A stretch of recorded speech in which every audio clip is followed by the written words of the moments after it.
네, 여러분 안녕하세요. 반갑습니다. 오늘 하루도 하나님께서 주시는 귀하고 복된 은혜와 사랑과 진리가 가득 넘치고 또 우리를 이끌어 주시는 복된 하루가 되기를 바랍니다. 우리 함께 찬양하면서 하나님 앞에 예배하도록 하겠습니다.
오늘 우리가 함께 볼 하나님의 말씀은 열왕기상 11장입니다. 1절부터 43절인데요.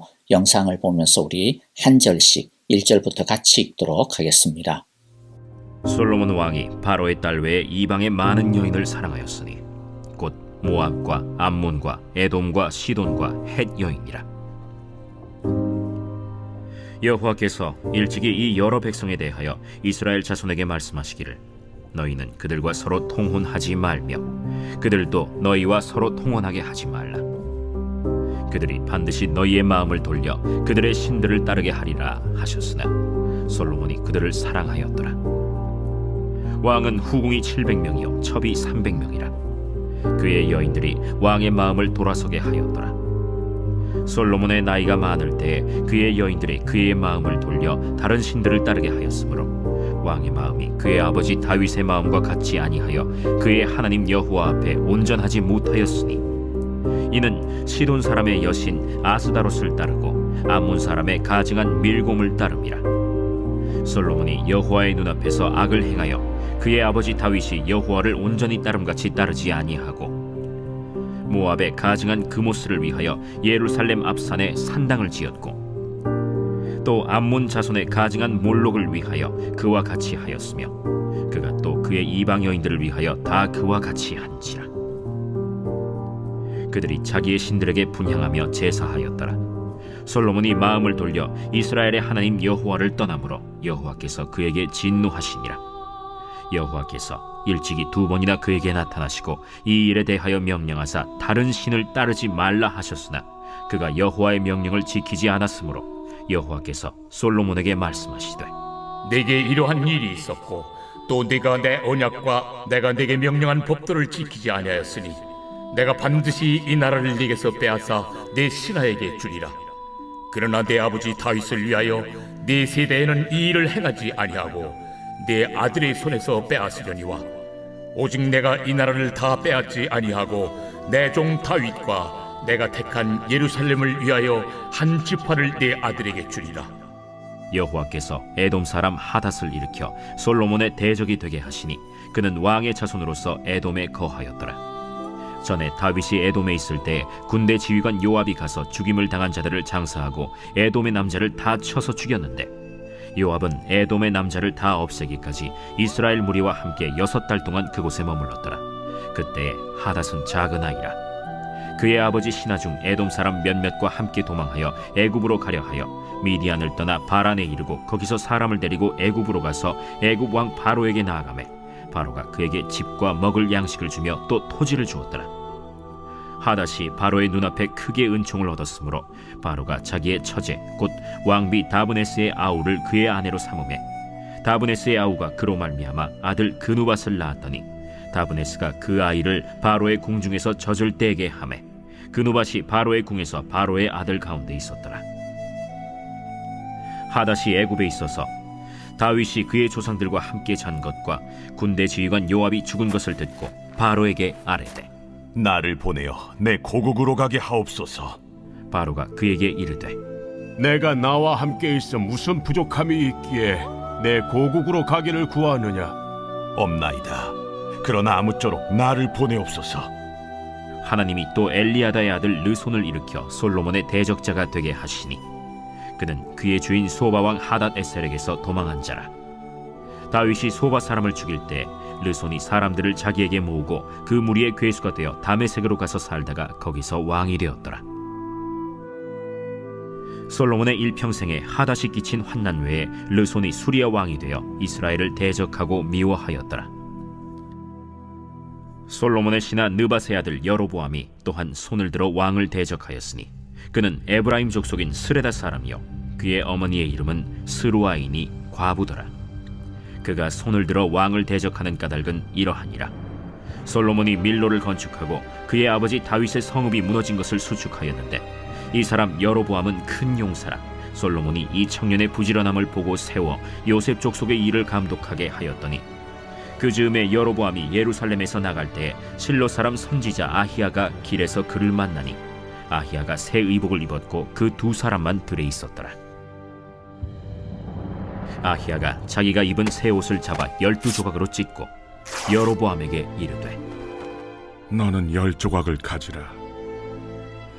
이스라엘의 하나님 여호와의 말씀이 내가 이 나라를 솔로몬의 손에서 찢어 빼앗아 10지파를 내게 주고 오직 내 종 다윗을 위하고 이스라엘 모든 지파 중에서 택한 성읍 예루살렘을 위하여 한 지파를 솔로몬에게 주리니 이는 그들이 나를 버리고 시돈 사람의 여신 아스타롯과 모압의 신 그모스와 암몬 자손의 신 밀곰을 경배하며 그의 아버지 다윗이 행함 같지 아니하여 내 길로 행하지 아니하며 나 보기에 정직한 일과 내 법도와 내 율례를 행하지 아니함이니라. 그러나 내가 택한 내 종 다윗이 내 명령과 내 법도를 지켰으므로 내가 그를 위하여 솔로몬 생전에는 온 나라를 그의 손에서 빼앗지 아니하고 주관하게 하려니와 내가 그의 아들의 손에서 나라를 빼앗아 그 10지파를 내게 줄 것이요 그의 아들에게는 내가 한 지파를 주어서 내가 거기에 내 이름을 두고자 하여 택한 성읍 예루살렘에서 내 종 다윗이 항상 내 앞에 등불을 가지고 있게 하리라. 내가 너를 취하리니 너는 내 마음에 원하는 대로 다스려 이스라엘 위에 왕이 되되, 내가 만일 내가 명령한 모든 일에 순종하고 내 길로 행하며 내 눈에 합당한 일을 하며 내 종 다윗이 행함같이 내 율례와 명령을 지키면 내가 너와 함께 있어 내가 다윗을 위하여 세운 것 같이 너를 위하여 견고한 집을 세우고 이스라엘을 내게 주리라. 내가 이로 말미암아 다윗의 자손을 괴롭게 할 것이나 영원히 하지는 아니하리라 하셨느니라. 이러므로 솔로몬이 여로보암을 죽이려 하매 여로보암이 일어나 애굽으로 도망하여 애굽 왕 시삭에게 이르러 솔로몬이 죽기까지 애굽에 있으니라. 솔로몬의 남은 사적과 그의 행한 모든 일과 그의 지혜는 솔로몬의 실록에 기록되지 아니하였느냐. 솔로몬이 예루살렘에서 온 이스라엘을 다스린 날수가 40년이라. 솔로몬이 그의 조상들과 함께 자매 그의 아버지 다윗의 성읍에 장사되고 그의 아들 르호보암이 대신하여 왕이 되니라. 자, 오늘 말씀은 우리가 함께 읽었듯이 솔로몬의 실패와 그리고 또 솔로몬의 심판에 대한 이야기입니다. 먼저 1절부터 8절을 보면 솔로몬의 여인들, 솔로몬의 후궁들이라고 할 수 있죠. 그런 내용들이 나옵니다. 죄의 유혹을 과소평가해서는 안 됩니다. 솔로몬의 지혜와 부는 고대 근동에서 최고였고 주변국들은 그에게 복종하며 따랐습니다. 당시 왕의 결혼은 종종 외교 수단이었습니다. 그렇기 때문에 솔로몬이 외국인 아내를 많이 둔 것은 어떻게 보면 필연적일 수 있습니다. 그 결혼을 바탕으로 솔로몬은 평화의 시대를 엽니다. 그런데 문제가 무엇입니까? 솔로몬이 그와 같은 결혼들을 통해서 오히려 그의 마음이 하나님을 떠났다라는 것이죠. 처음에는 별것 아닌 어떻게 보면 외교적인 수단으로 시작했지만은 그러나 결국 그것으로 말미암아서 솔로몬의 그 마음이 하나님을 완전히 떠나버리게 되는 그러한 문제가 나타나게 되고 맙니다. 솔로몬이 이방 여인들을 연애하였다라고 이제 2절에 그렇게 나오는데 여기서 연애하였다, 사랑했다라고 하는 이 히브리어 단어는 하나님에 대한 이스라엘의 언약적인 사랑을 지칭하는 단어입니다. 그러니까 이 단어를 통하여서 성경 기자가 솔로몬의 이 행위에 대하여서 어떻게 고발하고 있습니까? 솔로몬이 하나님을 사랑해야 되는 그 마음을 여인들에게 주었다라는 것이죠. 하나님만 사랑해야 한다라고 하는 그 언약적인 사랑을 버리고 여인들을 사랑하는 것으로 세상을 사랑하는 것으로 나아갔다라고 하는 것입니다. 이는 하루아침에 일어난 일은 분명히 아닐 것입니다. 부와 명예가 주는 위험과 유혹에 계속 노출되다 보니까 생기게 된 결과입니다. 그러므로 아무리 작은 죄라도 합리화하지 말고 늘 거룩함으로 사모해야 할 것입니다. 9절부터 13절을 보면요. 솔로몬의 이러한 죄에 대해서 하나님께서는 말씀으로 책망하는 것을 보게 되어집니다. 하나님께서 말씀으로 책망하실 때가 사실 가장 좋은 때입니다. 이때 솔로몬이 정신을 차리고 모든 것을 바로잡으면 자신도 살고 이스라엘도 살 수 있을 것입니다. 철저하게 하나님 앞에 나와 부르짖으면서 자기의 뇌와 세포를 씻어달라고 기도하고 말씀 앞에 엎드리면서 다시 시작해야 했습니다. 그리고 이미 만든 외국산 땅이나 우상들을 말없이 폐쇄해야 했을 것입니다. 그러나 솔로몬은 이러한 결단을 내리지 못하고 죽을 때까지 죄에 빠져 살게 됩니다. 결국 하나님께서는 솔로몬에게서 나라를 빼앗아서 솔로몬이 학대하던 신하에게 나라의 대부분을 줘버리고 맙니다. 솔로몬이 죄를 참지 못한 그 결과는 이스라엘이 박살나는 것입니다. 특히 이스라엘의 왕권이 신하에게로 넘어가고 말죠. 이스라엘 나라라고 하는 것은 이 세상에서 최고의 나라입니다. 그런데 이방 여인들과의 약간의 사랑을 이기지 못해서 결국 나라가 쪼개어지고 왕권이 신하에게 넘어가 버리고 마는 비극을 맞이하게 됩니다. 결국 하나님 앞에서 죄를 이기지 못한 결과는 모든 존귀와 영광과 능력을 다 잃어버리게 된다라고 하는 것을 우리가 이 말씀을 통하여서 우리 살펴볼 수가 있는 것이죠. 하나님은 솔로몬에게 심판을 예고하면서 이런 말씀을 합니다. 12절 13절에 보면 다만 내가 사는 날 동안에는 내 아버지 다윗을 보아서 그렇게 하지 않겠지만 내 아들 때에 이르러서는 내가 이 나라를 갈라놓겠다. 그러나 이 나라를 갈라서 다 남에게 내주지는 않고 나의 종 다윗과 내가 선택한 예루살렘을 생각해서 한 지파만을 내 아들에게 주겠다. 자, 이것을 우리들이 잘 생각을 해야 됩니다. 하나님께서 이와 같은 말씀을 주신 것은 지금이라도 돌이키라는 것이죠. 지금이라도 회개하고 돌이키면 하나님께서 다윗의 언약을 보아서 다시 회복시키시고 다시 새롭게 해주실 기회를 주시겠다라고 하나님께서 말씀하고 있는 것입니다. 그러므로 하나님께서 우리에게 만일 어떠한 기회를 주신다면 우리는 그 기회를 잘 사용하여서 속히 하나님 앞에 다시 돌이키며 민감하게 하나님의 말씀을 듣고 하나님께로 마음을 돌이켜야 할 것입니다. 돌이킴의 기회를 끝끝내 거부한 솔로몬에게 하나님께서는 솔로몬 위에 덮으셨던 은혜를 거두시게 됩니다. 그러자 그동안 잠잠했던 대적들이 일어나기 시작합니다. 그중 한 대적이 에돔 사람 하닷이었습니다. 남쪽 사람이었던 에돔 사람 하닷처럼 북쪽에서는 엘리아다의 아들 르손이 솔로몬을 대적하여 일어났습니다. 그리고 이스라엘 안에서는 북방 10개 지파 노동부대의 감독자였던 여로보암이 솔로몬을 대항하여서 반역을 꾀하고 일어나게 됩니다. 다윗 왕조는 유다와 베냐민 지파를 제외한 백성과 영토 대부분을 잃게 될 것입니다. 이것이 다 솔로몬이 그 약간의 죄의 중독을 이기지 못해 일어난 결과입니다. 마지막 40절에서 43절을 보면 여로보암을 죽이려고 하는 솔로몬의 모습을 보게 되어집니다. 때때로 사실 나의 결정이 하나님의 계획과 반대가 되는 것일 수 있습니다. 여로보암이 장차 이스라엘 10지파의 지도자가 될 것이라는 사실을 알게 된 솔로몬은 여로보암을 죽이려고 합니다. 왕의 입장에서 반란을 미리 봉쇄하는 것은 당연하지만 결국 솔로몬의 행위는 하나님의 계획에 반하는 것이었습니다. 솔로몬이 지금 해야 되는 것이 무엇입니까? 여로보암을 죽이려고 하고 여로보암을 막으려고 하는 것이 아니라 자신이 자신의 죄로부터 떠나는 것입니다. 하나님께서 그것을 원하는 것이죠. 솔로몬은 그러나 자신의 행위를 돌아보지 아니하고 그 해결 방식을 외부에서 찾으려고 하는 잘못된 길을 또한 접어들고 맙니다. 여로보암은 이집트로 피했다가 후에 예언을 성취하기 위해 이스라엘로 돌아옵니다. 메사의 하나님의 뜻을 구하였던 다윗처럼 솔로몬이 먼저 하나님께 기도했다면 그의 통치는 하나님의 은혜 가운데서 새롭게 시작될 수 있었을 것입니다. 솔로몬은 하나님으로부터 어마어마한 축복을 받았습니다. 그것은 바로 놀라운 지혜였습니다.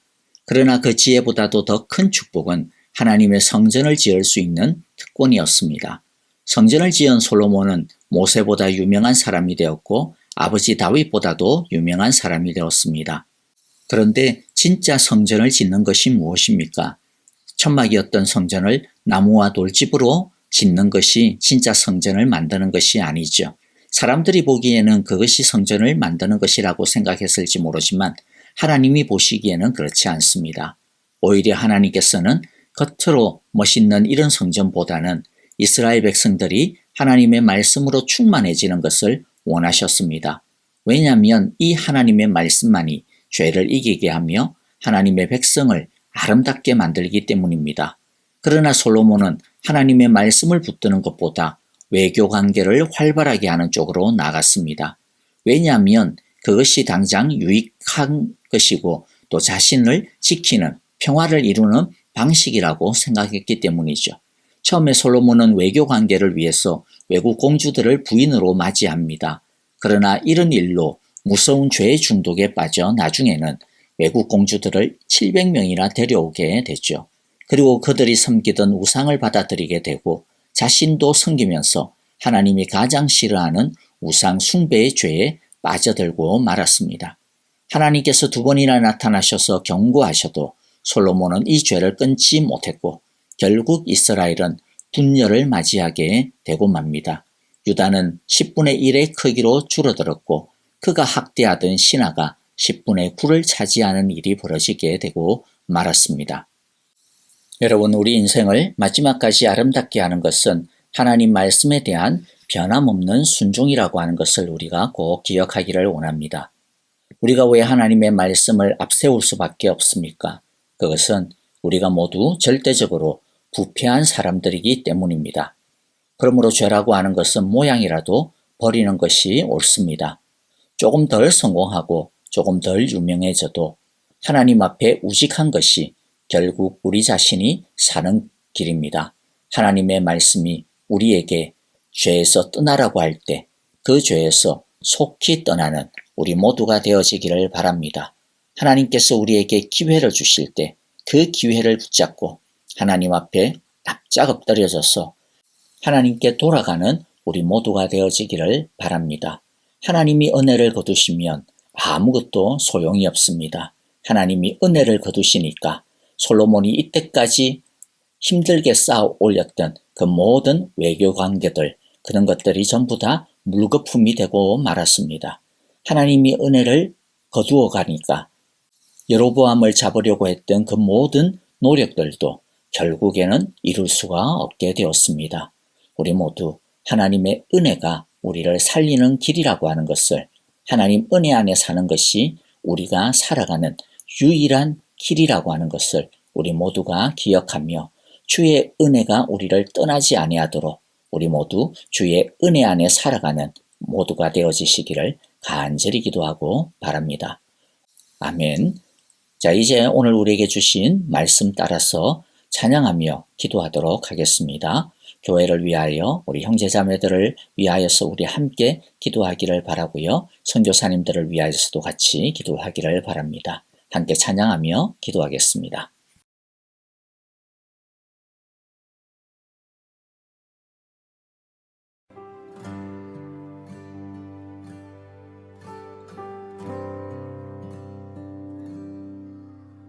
보혈을 지나 하나님 품으로, 보혈을 지나 아버지 품으로, 보혈을 지나 하나님 품으로 한 걸음씩 나아가.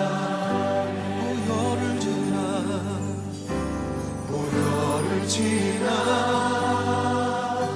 하나님 품으로, 보혈을 지나 아버지 품으로, 보혈을 지나 하나님 품으로 한 걸음씩 나아가네.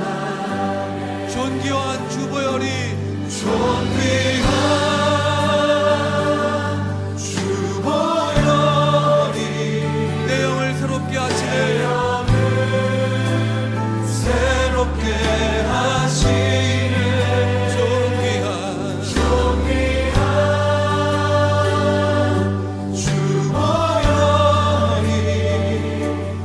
내 영을 새롭게 하네. 아멘. 우리 자매님들만 고백하겠습니다. 보혈을 지나 하나님 품으로, 보혈을 지나 아버지 품으로, 보혈을 지나 하나님 품으로 한 걸음씩 나아가. 형제님들 고백하겠습니다. 보혈을 지나